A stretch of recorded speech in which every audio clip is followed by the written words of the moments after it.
أعوذ بالله من الشيطان الرجيم. بسم الله الرحمن الرحيم.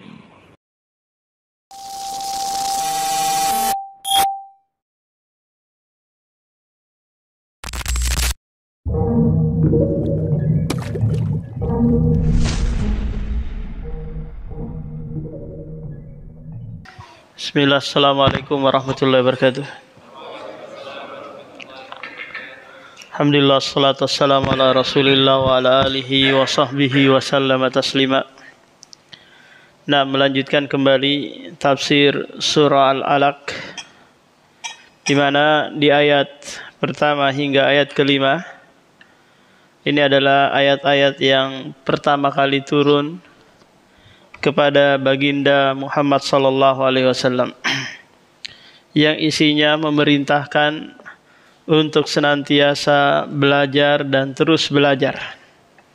Karena pada hakikatnya itulah yang membuat nanti kita istiqomah dalam menjalani kehidupan ini. Tahun berganti pada hakikatnya itu adalah jatah umur kita yang berkurang. Kalau kita dijatah umurnya 60 tahun, sekarang sudah 30, berarti apa? Berkurang lagi. Dan yang kemarin itu tidak akan pernah kembali lagi, Pak. Hari-hari, bulan-bulan, tahun-tahun yang telah kita lalui itu tidak mungkin akan kembali. Nah, tinggal kita menatap masa depan, apakah mau lebih baik daripada kemarin ataukah sama dengan yang kemarin. Karena orang itu, Pak, nggak ada istilah dia itu terus dia dalam keadaan kebaikan. Paham? Ada masa-masa dia futur, lemah. Ada masa-masa dia tergelincir. Karena kalau seorang itu baik terus, nanti jadi malaikat dia. Tapi manusia, apa? Kadang baik, kadang tergelincir, dan seterusnya. Tapi yang Allah inginkan, kita mati di atas Islam, mati di atas kebaikan. Nah, menuntut ilmu inilah yang akan mendorong kita untuk senantiasa berada di rel kebaikan. Kenapa, Pak? Karena kita diingatkan terus tentang perkara akhirat, tentang halal dan haram. Agar apa? Agar kita tidak terlalaikan, tidak terlena dengan urusan dunia. Allah berfirman di ayat yang ke-6, "Kalla innal insana layatagha." Sekali-kali tidak. Sesungguhnya manusia benar-benar melampaui batas. Perhatikan, Pak, ketika Allah menyebut kata al-insan di surah-surah Makkiyah, itu khitabnya mengarah kepada orang-orang musyrik. Manusia di situ maknanya adalah orang-orang musyrik, bukan manusia secara umum. Orang-orang musyrik ini layatogo, benar-benar melampaui batas. Apa sebabnya mereka melampaui batas? Ar-ra'ahu stagna. Ketika dia melihat dirinya sudah cukup dengan adat istiadat, cukup dengan kebiasaan nenek moyang mereka yang menyembah patung yang ada di sekitaran Ka'bah itu, Pak, yang jumlahnya 360 patung. Nah, ketika dakwah tauhid datang yang dibawa oleh Nabi Muhammad, mereka apa? Bangkit untuk menolak,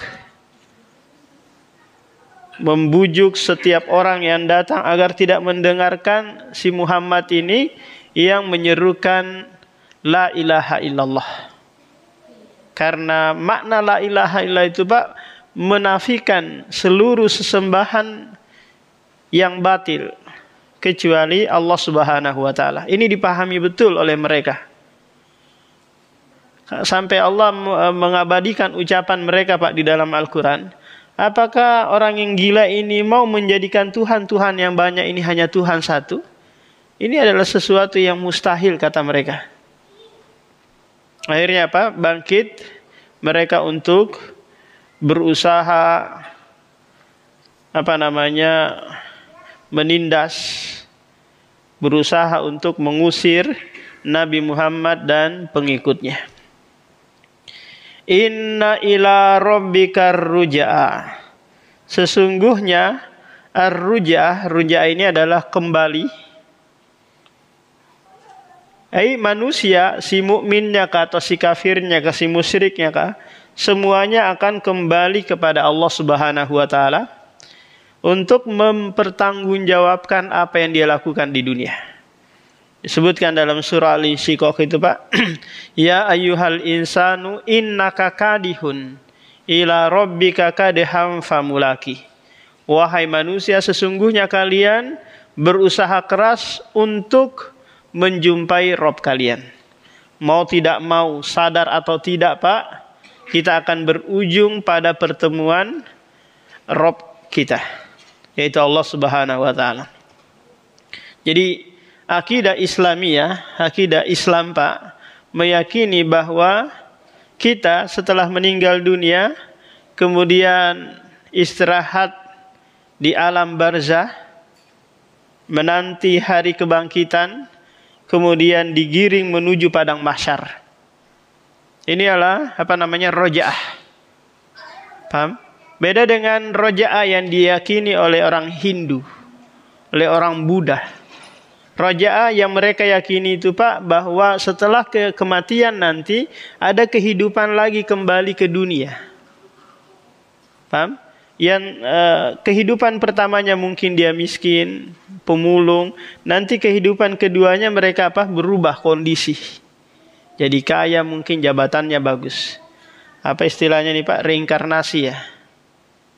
Iya kah? Pak Amir?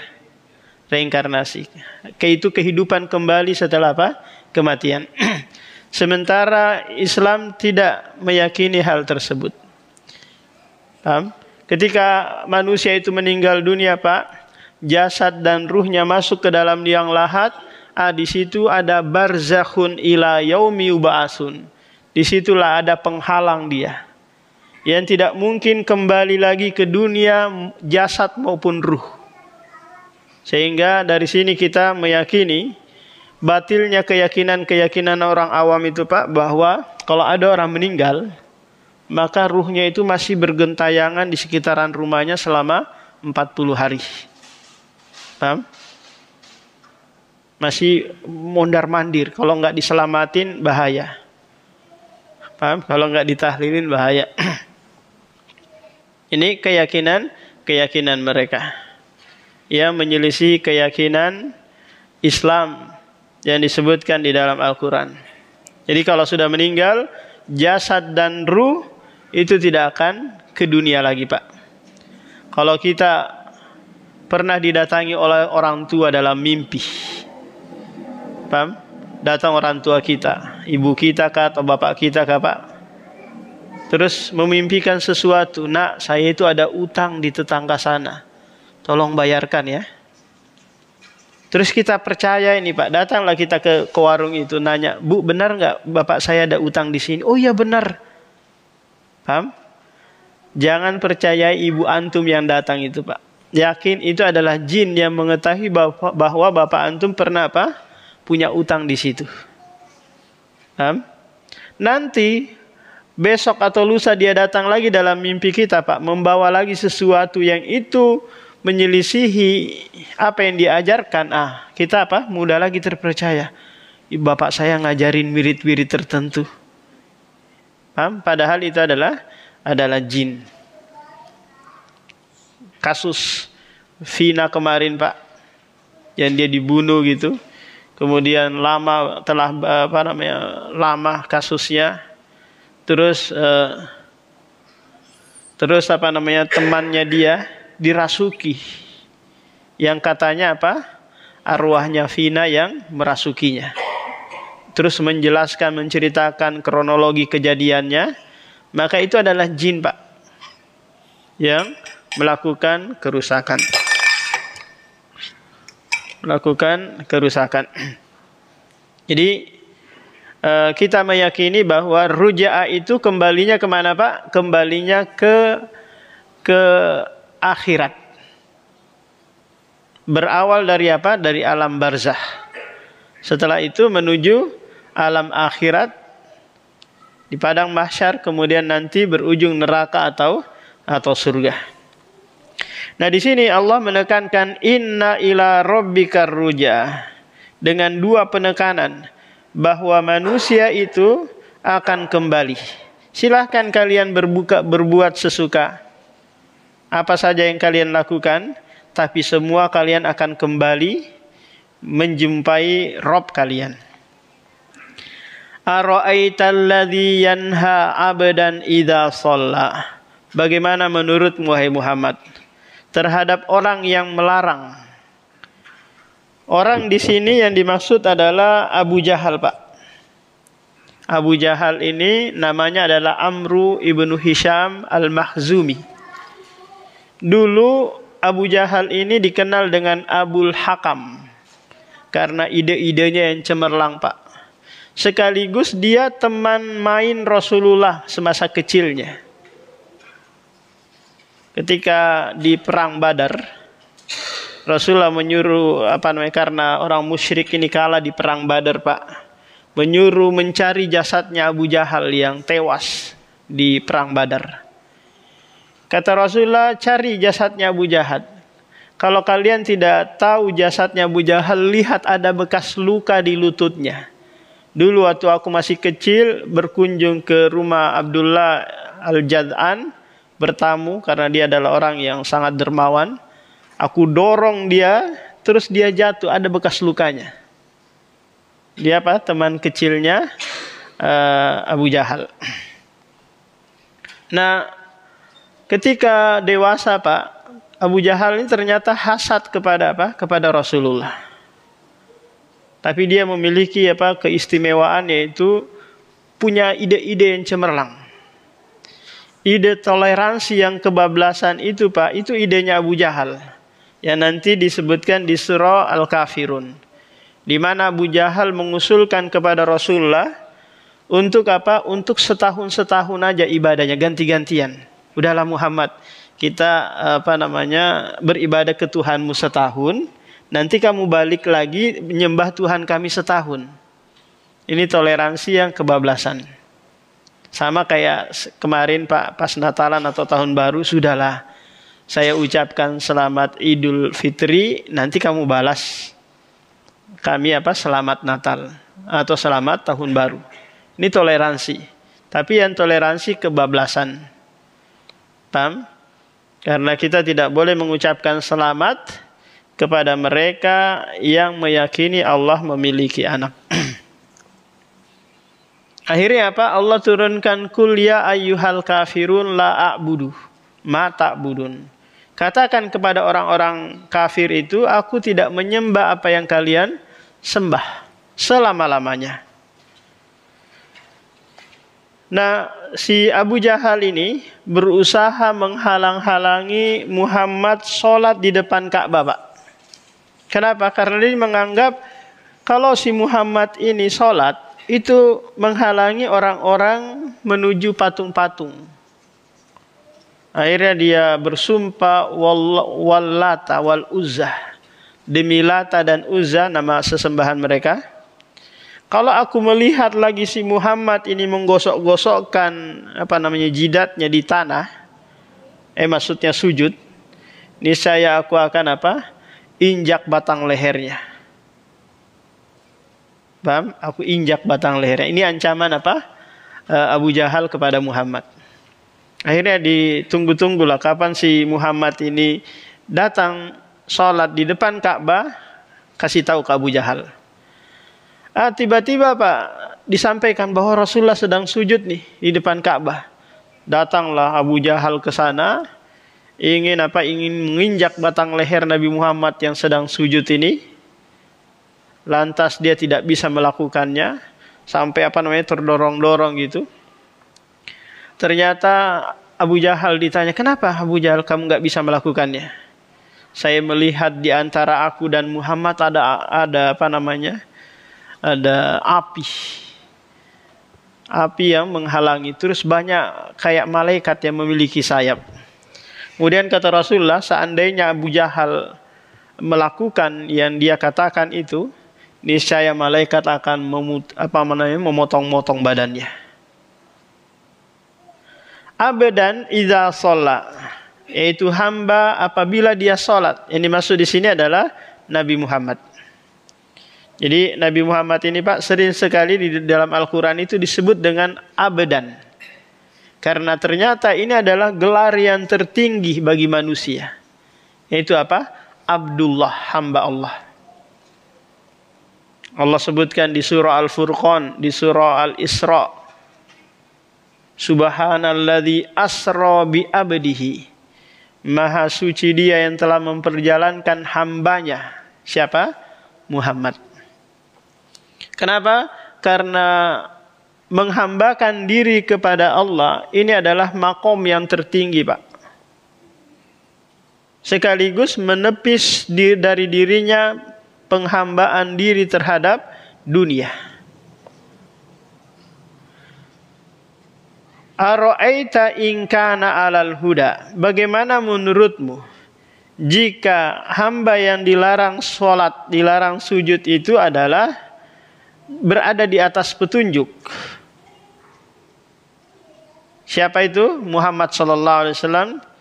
Karena dia berada di atas petunjuk, dia memiliki ilmu dari Allah. Tapi yang tidak dimiliki oleh Rasulullah hanya apa? Hidayatut taufik. Dan seluruh para ustadz, para dai, para syekh itu tidak memiliki hidayah taufik. Apa itu Pak hidayah taufik? Yaitu ketetapan untuk mengamalkan apa yang sudah dipelajari.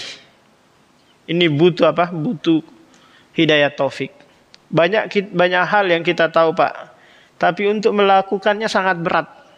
Kenapa? Karena musuh internal dan musuh eksternal kita tidak menginginkan hal itu.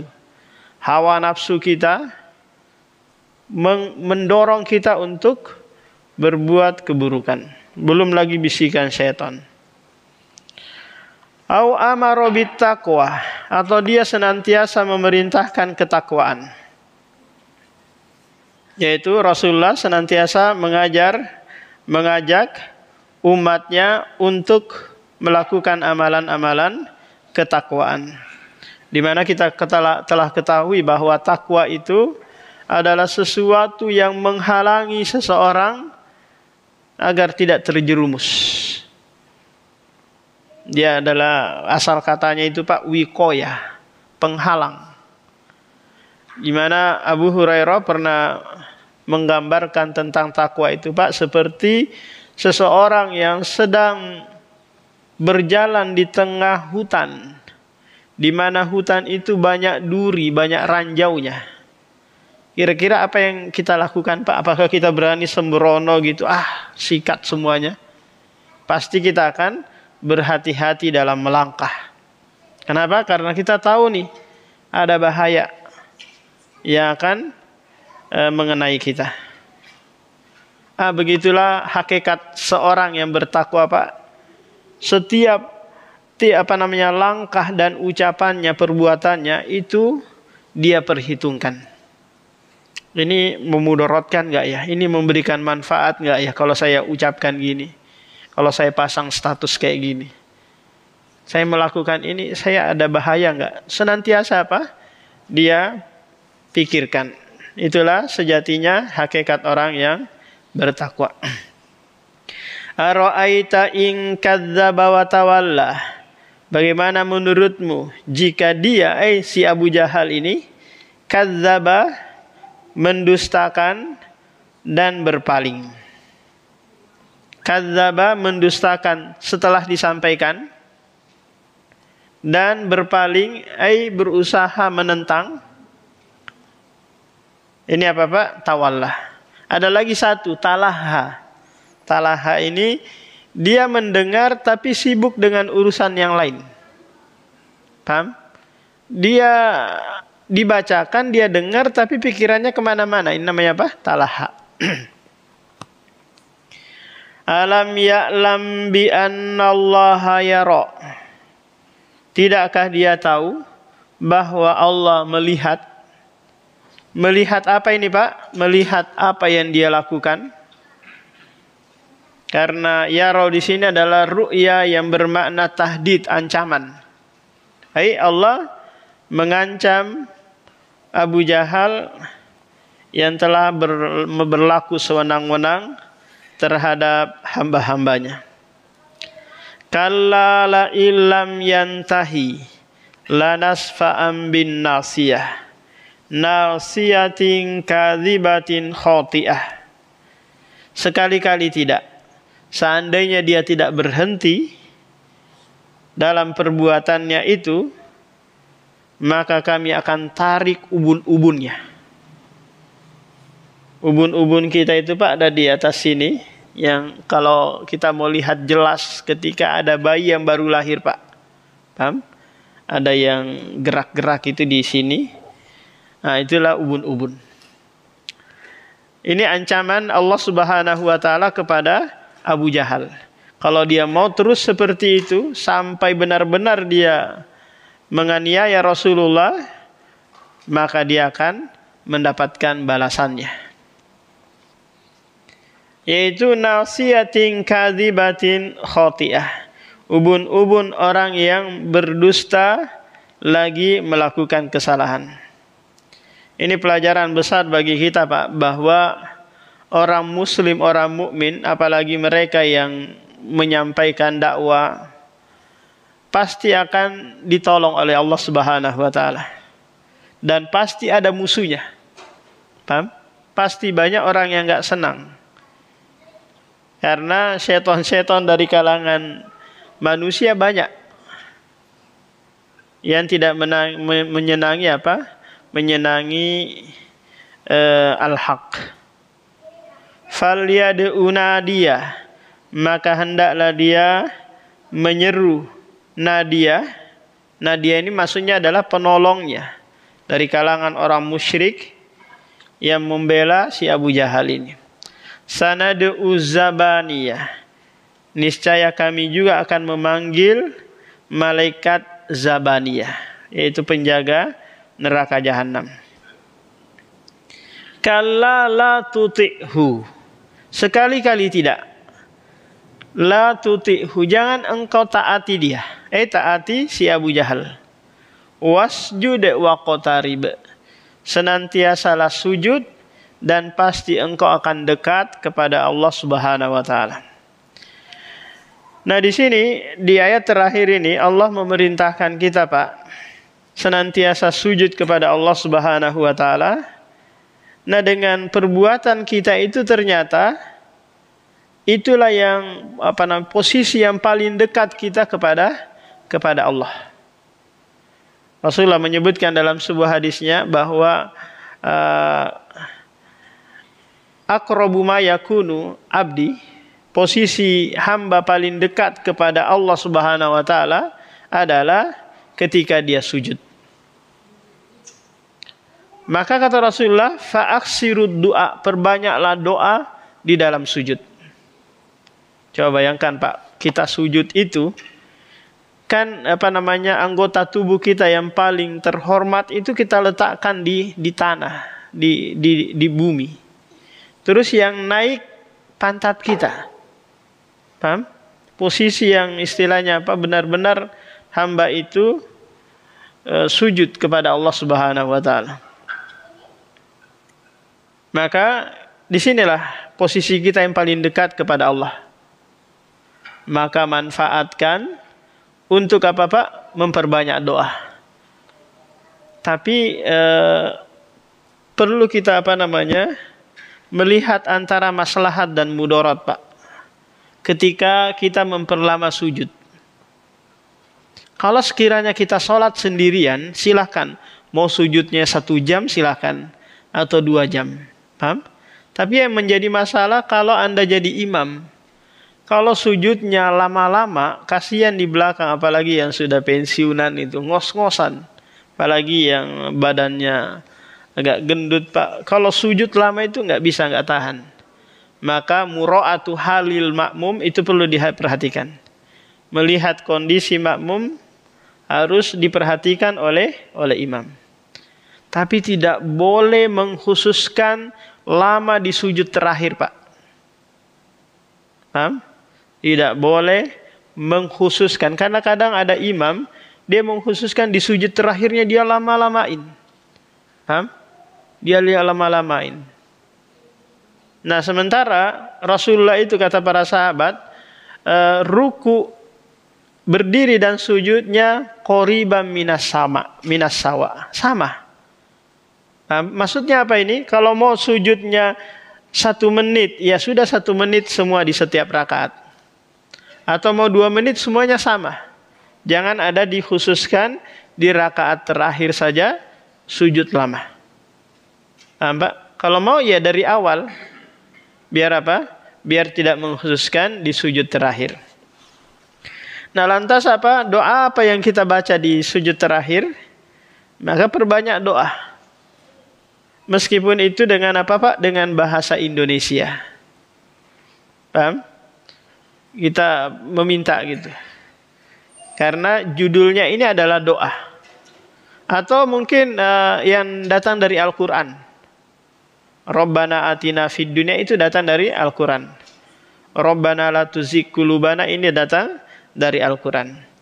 Nah, sementara di sana ada hadis yang menyebutkan larangan membaca Al-Quran di saat ruku dan sujud. Paham? Ini maknanya apa? Membaca Al-Quran yang itu bukan kandungannya doa. Jadi kita memperbanyak doa di saat sujud. Coba bayangkan Pak, kalau Bapak sekarang adalah salah seorang yang dekat dengan Pak Wali Kota atau dekat dengan gubernur yang terpilih, apa kira-kira Pak Bapak akan lakukan? Kesempatan ini untuk minta proyek, minta pekerjaan, minta hal-hal dunia kan? Kenapa? Karena mumpung nih, konco teman dekat apalagi tim suksesnya tim suksesnya si fulan ini, selesai. Dia akan mengajukan hal-hal yang banyak. Maka kita kalau sudah dekat kepada Allah, maka manfaatkan dengan apa? Dengan memohon permohonan yang banyak. Nah di ayat 19 ini Pak merupakan ayat yang itu kita dianjurkan sujud tilawah. Sujud tilawah. Apakah itu di dalam sholat ataukah di luar sholat? Paham? Di dalam sholat maupun di luar sholat. Ini ada 14 tempat di dalam Al-Quran. Kalau di juz 30 ini ada 2 tempat. Di akhir surah Al-Insyiqaq dan di akhir surah Al-Alaq ini. Tapi apa Pak? Sunnahnya sujud. Nah, yang membaca nanti sujud, baru nanti yang mendengar atau yang jadi makmum baru ikut sujud. Syekh Utsaimin pernah ditanya tentang seseorang yang mendengarkan radio Pak, atau TV yang sedang membaca surah Sajadah. Apakah dia sujud? Maka kata Syekh Utsaimin, ya kalau radionya itu sujud, baru apa? Baru kamu sujud. Karena itu sunnahnya. Paham? Ketika yang membaca sujud, baru nanti yang mendengar juga disunnahkan untuk sujud tilawah. Nah, ini akhir surah Al-Alaq. Ada yang bertanyakan dulu Pak? Sebelum kita berpindah ke surah Al-Qadar.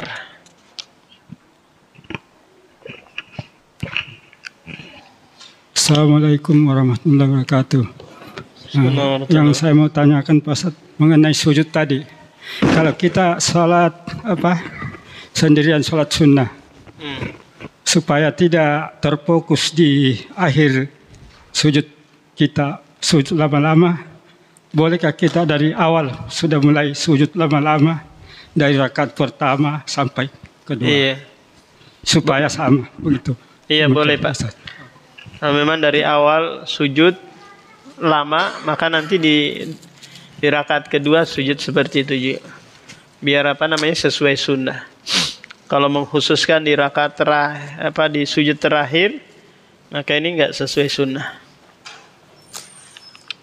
Nah, yang lain Pak.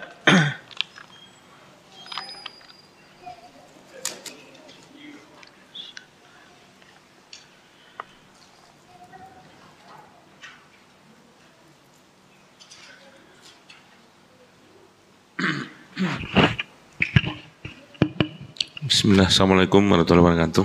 Assalamualaikum. Ini di akhir ayat surah Al-Alaq ini kan ada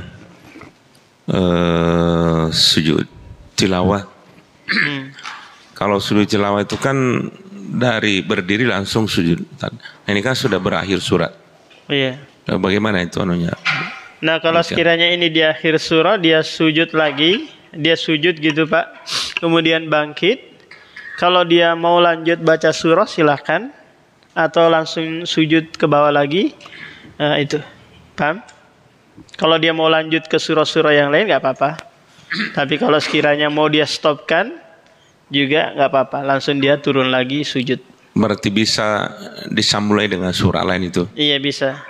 Surah Al-Qadar kah setelahnya atau surah-surah yang lain? Karena membaca surah dalam Al-Quran itu hukumnya sunnah. Tapi hampir kita temui Pak, orang yang setelah Al-Fatihah dia langsung ruku. Nggak ada ya Pak ya?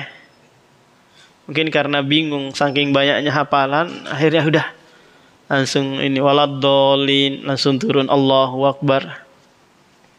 Nah,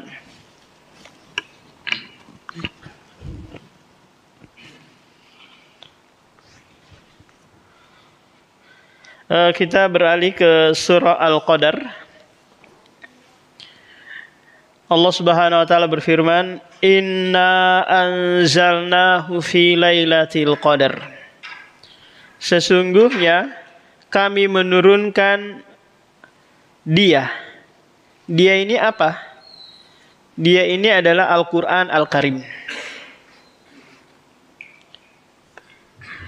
Apakah Al-Quran Al-Karim di sini diturunkan secara jumlatan wahidah, secara menyeluruh gitu, ataukah diturunkan secara beransur-ansur, dimulainya di malam Lailatul Qadar? Ini yang menjadi perselisihan para ulama. Fi Lailatul Qadar, di malam Lailatul Qadar. Kita tahu Pak bahwa Lailatul Qadar itu di setiap tahunnya pasti datang. Paham? Di setiap tahunnya. Di bulan Ramadan, di 10 terakhir bulan Ramadan. Hanya saja para ulama berselisih, apakah dia di malam-malam ganjil atau di malam-malam 10 terakhir gitu. Di genapnya juga atau. Karena Rasulullah Pak pernah mau menyampaikan kepastian Lailatul Qadar itu, cuma pas mau menyampaikan ada orang yang sedang bertengkar. Akhirnya apa? Rasulullah dilupakan malamnya itu, malam tanggal berapa. Tapi Ubay bin Ka'ab bersumpah bahwa demi Allah malam Lailatul Qadar itu malam 27. Paham? Malam 27. Dan ini yang dipegang erat-erat sama orang Arab Pak. Bapak kalau umroh 10 Ramadan terakhir itu pasti penuhnya di malam 27 ini. Sampai meluap sampai ke jalan-jalan orang sholat. Karena benar-benar mereka yakini malam Lailatul Qadar itu 27. Paham? Yang lebih dekat pada kebenaran Pak, bahwa di setiap tahunnya itu dia berpindah-pindah. Kadang malam 21, kadang 23 dan ini. Karena kalau dipastikan malam 27 Pak, pasti malam 23-nya atau malam 29-nya orang akan udah nanti aja lah, tunggu aja malam 27. Paham? Baru mencari keutamaan malam Lailatul Qadar. Baru apa? Baru dia bersungguh-sungguh. Pasti sebelum dan sesudahnya sudah apa? Sudah mulai kendor. Tapi Allah rahasiakan malam itu agar apa? Agar manusia itu senantiasa bersemangat. Karena keutamaan malam Lailatul Qadar ini Pak dikhususkan bagi umat Nabi Muhammad saja. Kenapa? Karena Allah tahu kita ini umat yang umurnya pendek-pendek. Hanya 62, 60 atau sampai 70 atau lebih. Paham? Sementara umat-umat terdahulu Pak umurnya apa? Ratusan. Nabi Nuh alaihi salam 950 tahun. Panjang-panjang umurnya. Tapi kita diistimewakan dengan malam Lailatul Qadar. Karena ini setara dengan apa? 82 tahun 4 bulan.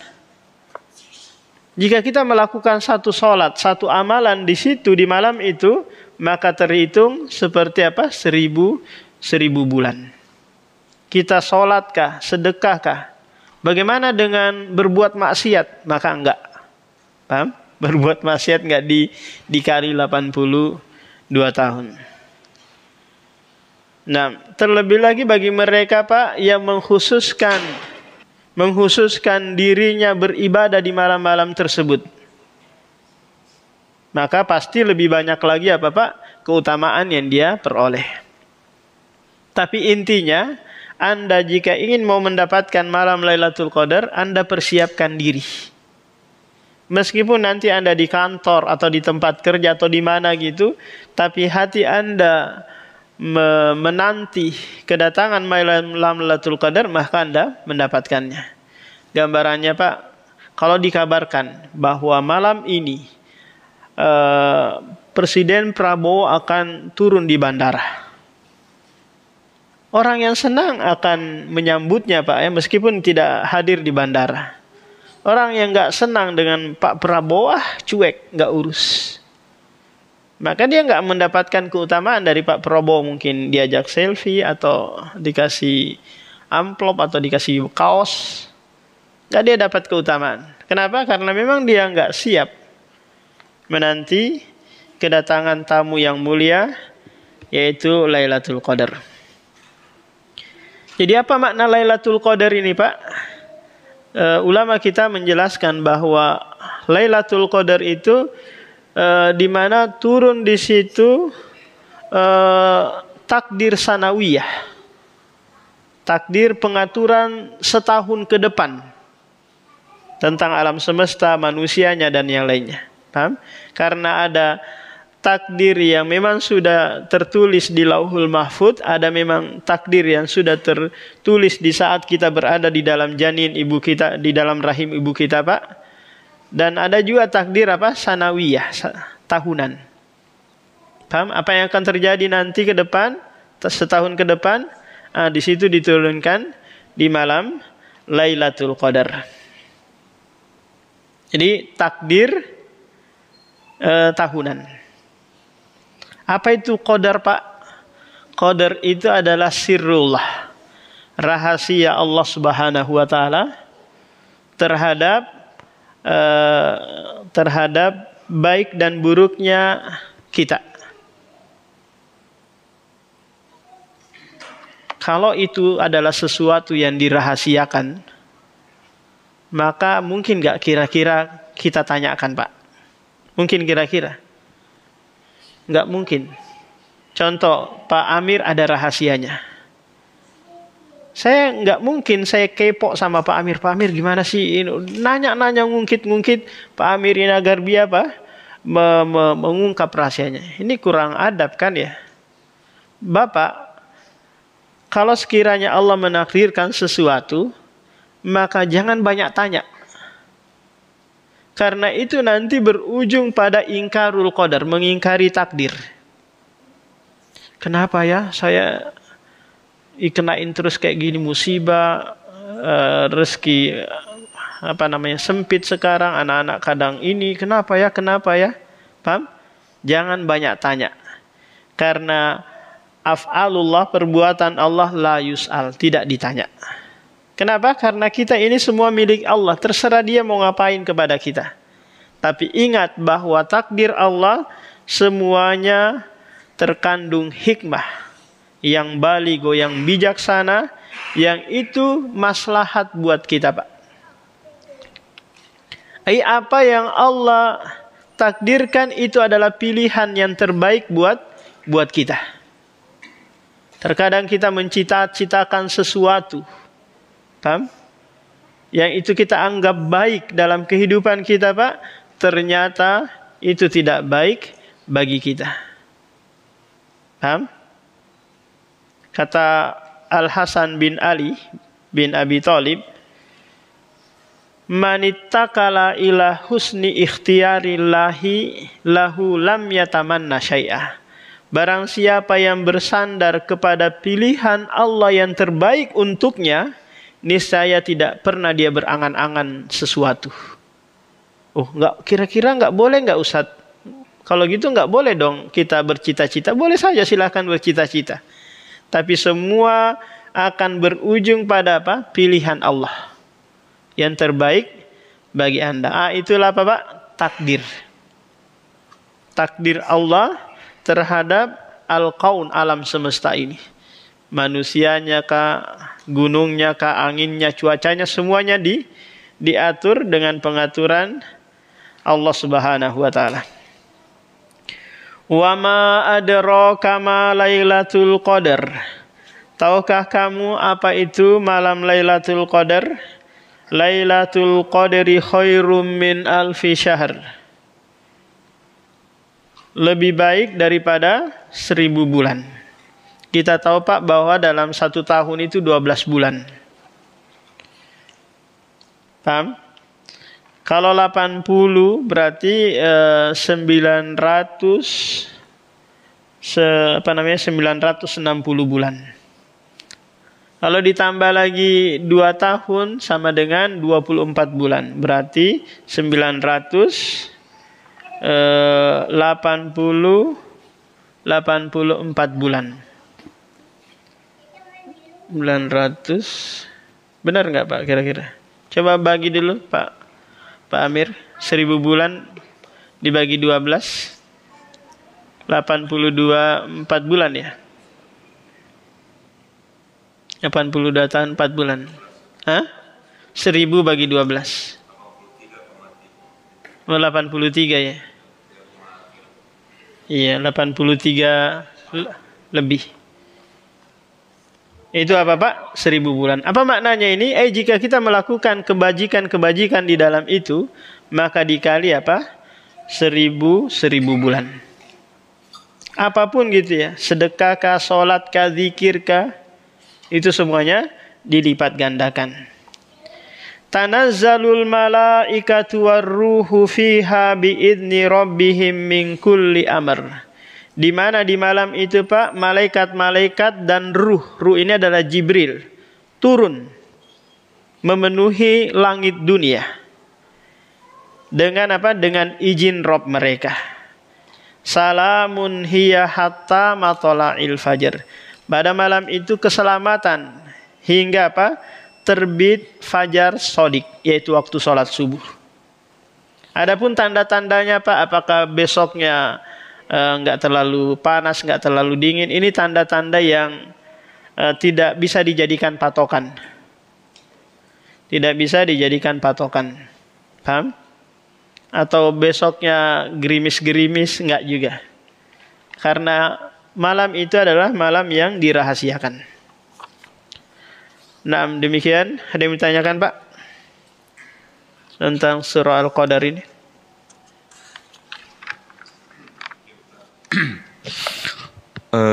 Terkait masalah apa tadi turunnya Lailatul Qadar, ada salah satu penceramah di negeri ini yang cukup terkenal. Jadi berapa kali saya nonton itu, dia mengatakan bahwa sebenarnya Lailatul Qadar itu hanya 1 kali saya turun pada saat zaman dulu, waktu zaman Rasulullah, hanya itu saja. Jadi kita tidak perlu lagi tiap tahun mengharap kedatangannya seperti itu. Mohon penjelasan Ustaz. Iya, itu ungkapan yang tidak benar ya.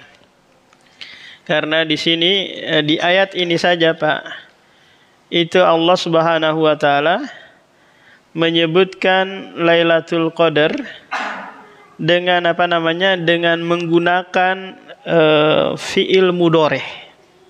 Tanazzalul malaikah. Yang asal katanya ini adalah tatanazzalu. Menunjukkan apa? Senantiasa ada. Paham? Bukan hanya satu kali, tapi apa? Senantiasa berganti tahun dia akan ada lagi kondisi seperti ini. Turun datang malam Lailatul Qadar, malaikat dan Jibril juga turun. Paham Pak? Jadi Rasulullah setiap tahun itu dia selalu iktikaf. Bahkan di tahun kematian beliau iktikaf 20 hari. Untuk apa? Menanti Lailatul Qadar ini. Menunjukkan bahwa Lailatul Qadar itu datang setiap tahun. Nah, ungkapan si Ustadz ini tidak dibangun di atas dalil. Paham Pak? Ayat lain?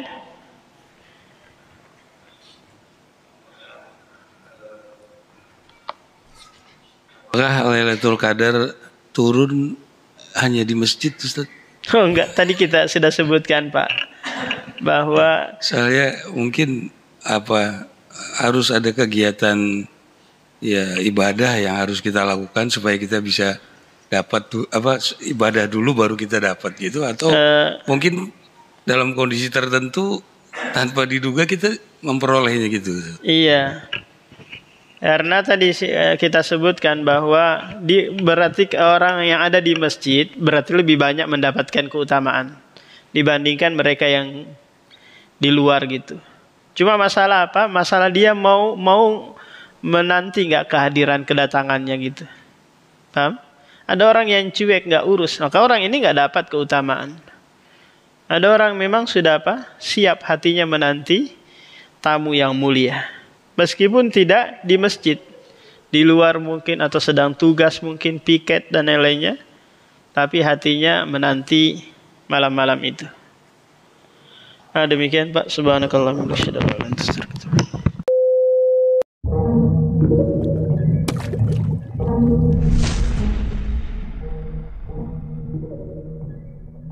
أعوذ بالله من الشيطان الرجيم.